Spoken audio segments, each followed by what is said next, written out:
perbaikan nasab dan perbaikan nasib. Nasab itu sebagaimana urusan duniawi yang lain seperti harta, pangkat, jabatan, garis keturunan atau nasab, banyaknya pengikut, itu semua urusan duniawi yang kita memahaminya sebagai sebuah anugerah Allah Subhanahu wa taala dan tidak diperkenankan untuk karena nasabnya merasa dianggap nasab yang baik lalu kemudian meremehkan orang lain.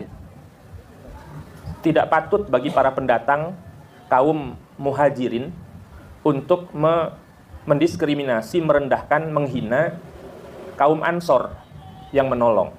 Harusnya bersaudara.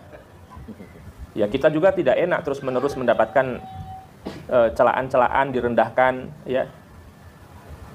Kita ingat cucu Kiai Haji Hasyim Asy'ari,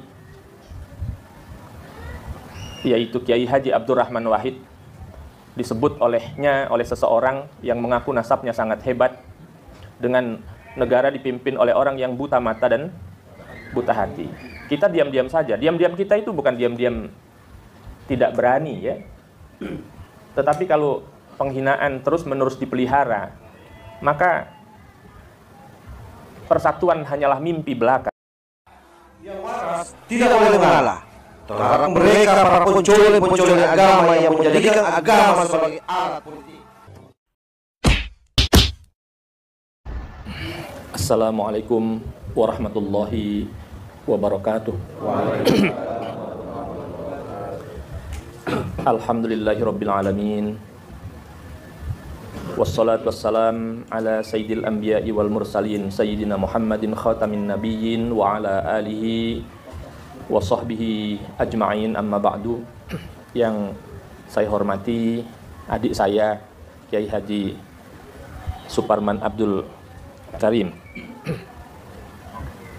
Sore tadi saya mendapatkan telepon bahwa setelah pembentukan pengurus, Ustadz Suparman Abdul Karim ini akan hadir ke rumah saya. Saya sudah menjanjikan waktu yang tepat, tetapi nanti saya telepon lagi. Saya tidak sabar untuk dikunjungi, tetapi lebih bagus saya yang mengunjungi. Ya, tidak masalah. Man lam ya'ti yu'ta. Siapa tidak datang, ya didatangi. Tidak perlu siapa yang sempat duluan sajalah, ya tidak masalah. Karena kita semua bersaudara dan kita wajib untuk memperkuat persaudaraan. Saya juga kaget datang ke sini, sebetulnya saya dengan saudara saya mengantarkan untuk mengundang Kiai Haji Suparman Abdul Karim untuk mengisi pengajian di daerah Pringsewu, di daerah saya. Saya sebetulnya berniat silaturahmi dan berniat untuk mengantarkan saudara saya yang akan mengundang. Tapi tiba-tiba saya diminta untuk memberi sambutan. Ya, tidak mengapa. Baik, tadi diperkenalkan saya terkenal katanya, ya, karena kasus Pilgub DKI Jakarta. Keterkenalan bukan tujuan, ya, bukan tujuan supaya terkenal, bukan sama sekali. Tetapi dikenal itu merupakan sesuatu yang saya kira penting dalam kehidupan bersama.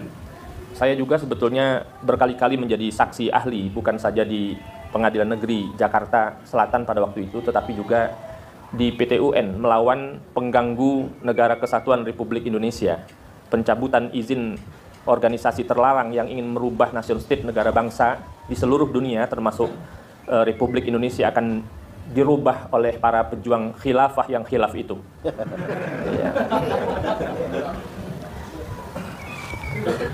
Untuk menjaga negara sebagai rumah besar bersama kita, tidak boleh tidak kita memang harus satu pikiran dan bahkan satu sikap.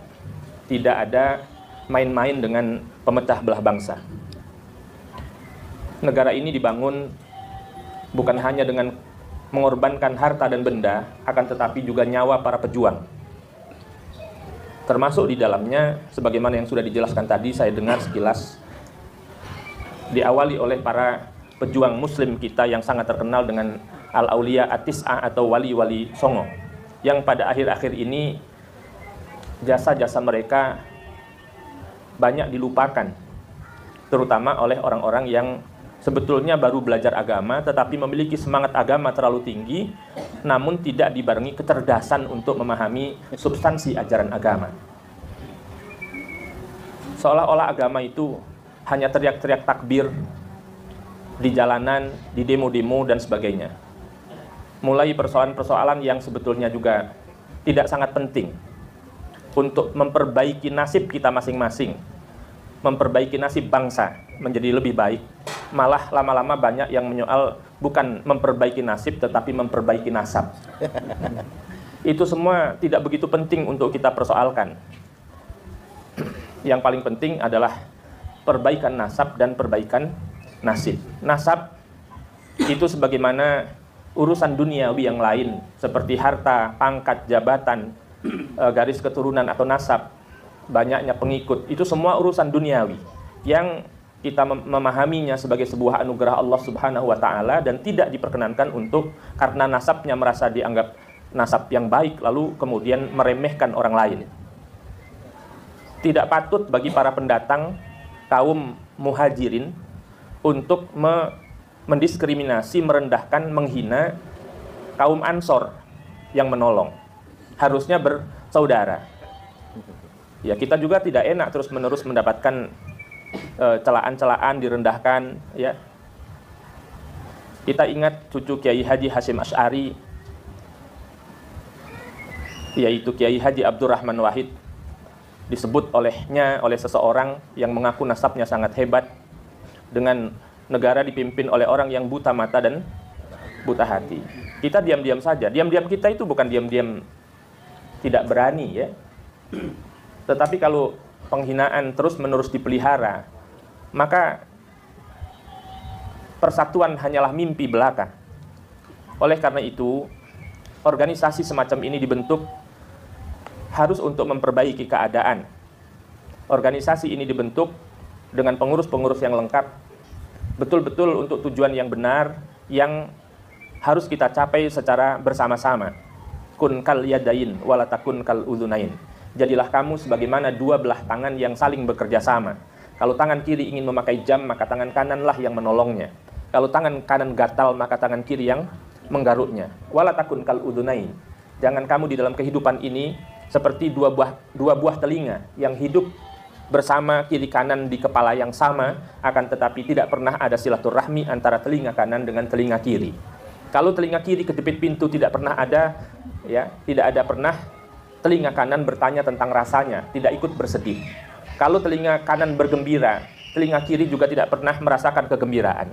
Kita harus seperti dua belah tangan yang saling bekerja sama, saling gotong royong, ya, untuk menyelesaikan masalah-masalah besar dari kehidupan bangsa yang semua kita sendiri akan ikut serta terlibat memperjuangkan persatuannya. Oleh karena itu, organisasi semacam ini dibentuk bukan untuk menimbulkan masalah baru. Setiap kita dituntut untuk meningkatkan ilmu, untuk meningkatkan kapabilitas, agar kita masing-masing bisa mengelola diri kita sendiri. Setelah kita mampu mengelola diri kita sendiri, kita akan sanggup bekerja sama dengan orang lain dalam organisasi apapun. Untuk apa kita harus mampu bekerja sama dan sama-sama bekerja? Untuk menyelesaikan masalah-masalah yang setiap saat datang silih berganti. Itulah makna-makna kehidupan yang harus kita capai. Oleh karena itu, seorang pemimpin adalah orang yang memiliki pengaruh. Seorang pemimpin harus memiliki jiwa kepemimpinan. Kepemimpinan adalah proses motivasi dan pengarahan orang lain menuju pencapaian tujuan organisasi yang di dalamnya mencakup usaha untuk mempengaruhi orang lain, baik orang tersebut sesuai atau tidak dengan tujuan organisasi. Oleh karena itu, siapapun nanti yang dipilih untuk dalam posisi apa, bukan apa posisinya yang penting, tetapi yang paling penting mampu melakukan apa ketika ia duduk di posisi itu. Jangan sia-siakan amanah. Jadilah orang-orang yang memegang amanah, yang kompak, yang kuat. Organisasi itu mirip dengan suami istri. Kalau tidak rajin kumpul, tidak akan punya anak. Ya. Oleh karena itu, kumpul-kumpul semacam ini untuk tujuan-tujuan yang penting, terutama menyelesaikan masalah-masalah bersama, menjadi sesuatu yang niscaya. Nanti akan ada yang menjadi pemimpin.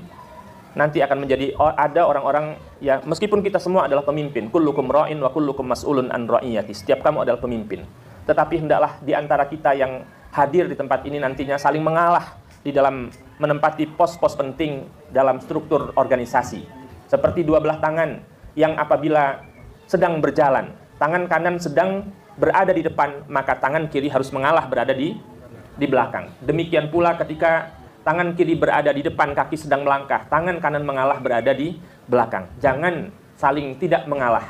Akan sangat terlihat tidak indah, tidak harmonis apabila kita berjalan. Tangan kanan ke depan, tangan kiri tidak mau mengalah dan tetap berada di depan. Nah, itulah saya kira apa yang terlintas di dalam hati saya. Mudah-mudahan tidak ada yang salah. Ini adalah merupakan tahun politik. Tidak penting bertikai tentang siapa yang akan menjadi presiden, ya. Yang paling penting mudah-mudahan negara kita tetap aman, karena sejak dulu ila yaumil qiyamah sering kita dipecah belah oleh karena perbedaan-perbedaan pilihan politik.